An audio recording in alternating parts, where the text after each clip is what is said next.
अस्सलाम वालेकुम। हाजिर है एक नई वीडियो के साथ। आज हम बात करेंगे कब्ज़ के बारे में। कब्ज़ एक ऐसी हालत है जिसमें पखाना सख्त हो जाता है और आंतों की हरकत सुस्त पड़ जाती है। अक्सर लोगों को लगता है कि ये मामूली सा मसला है, लेकिन हकीकत ये है कि अगर इस पर तवज्जो ना दी जाए तो ये आगे चलकर बड़ी बीमारियों की जड़ बन सकता है।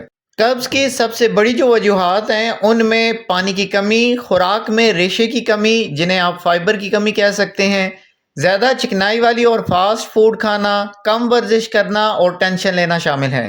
बाज़ अद्वियात भी कब्ज़ पैदा कर सकते हैं, ख़ास तौर पर दर्दकश अद्वियात जिन्हें आप पेन किलर्स के तौर पे इस्तेमाल करते हैं, और आयरन सप्लीमेंट्स। अब सवाल ये है कि हम इससे कैसे बच सकते हैं। देखें, सबसे पहला असूल है पानी। दिन में 8 से 10 गिलास पानी लाजमी पिया करें। अपनी खुराक में ताज़ा फल और सब्जियां शामिल करें। नाश्ते में दलिया और चोकर वाली रोटी इस्तेमाल किया करें। आप रोज़ाना हल्की फुल्की वर्जिश या वॉक करते हैं तो आंतों की हरकत कुदरती तौर पर बेहतर रहती है। अगर इसके बाद भी आपको कब्ज़ महसूस होती है तो चंद आसान घरेलू तरीके फौरी आराम दे सकते हैं। सुबह निहार मुंह नीम गर्म पानी पीना आंतों को हरकत देता है।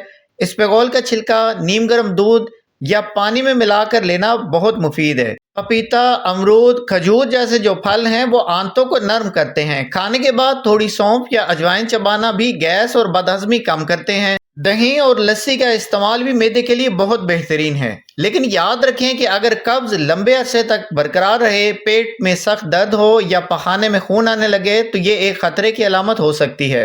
ऐसी सूरत में आपको फौरन किसी मुस्तनद डॉक्टर से रुजू करना चाहिए।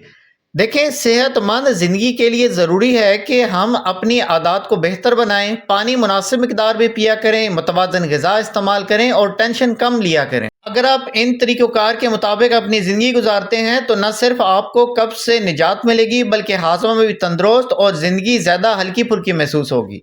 मिलते हैं अगली वीडियो में, तब तक के लिए इजाज़त दें। अल्लाह हाफिज़।